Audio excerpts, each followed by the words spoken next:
বিসমিল্লাহির রহমানির রহিম। আসসালামু আলাইকুম সুপ্রিয় বন্ধুরা, আপনার বাসায় যদি 2 পিস পাউরুটি থাকে তাহলে এরকম মজাদার ইয়ামি নাস্তা আপনিও কিন্তু সন্ধ্যার জন্য ঝটপট তৈরি করে নিতে পারেন।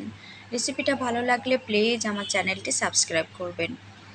একটা মিক্সিং বল নিয়েছি, এখানে নিয়েছি পেঁয়াজ কুচি নিয়েছি প্রায় পৌনে 1 কাপ, ধনিয়া পাতা কুচি নিয়েছি 1/4 কাপ, এখানে নিয়েছি কাঁচামরিচ কিছু ফালি করে কেটে নিয়েছি, লবণ নিয়েছি শুকনো মরিচের গুঁড়া পরিমাণে খুবই কম, নিয়েছি একটু গরুর মাংসের মশলা, আর নিয়েছি 2 পিস পাউরুটি আর মশলা একসঙ্গে খুব ভালোভাবে একটু মিশিয়ে নিব।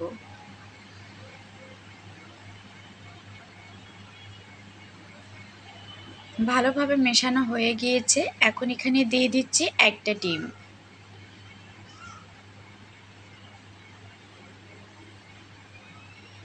ডিমের সাথে আবার খুব ভালোভাবে একটু মিশিয়ে নিব।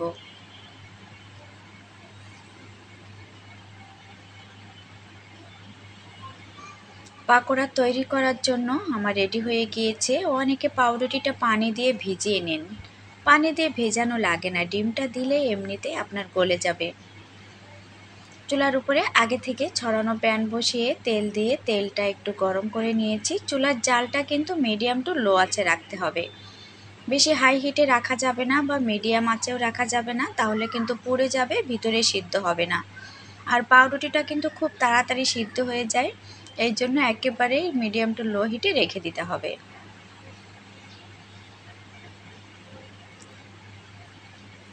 একদম লো আছে, আপনি আপনার পছন্দ কালার মতো করে ভেজে নেবেন। আমি আমার পছন্দের কালার করে ভেজে নিব।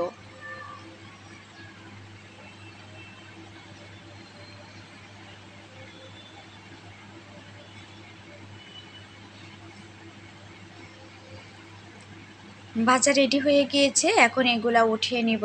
আশা করি আমার রেসিপিটা আজকে আপনাদের অনেক ভালো লেগেছে। ভালো লাগলে প্লিজ আমার চ্যানেলটি সাবস্ক্রাইব করবেন, লাইক দিবেন। সবাই ভালো থাকবেন। আল্লাহ হাফেজ।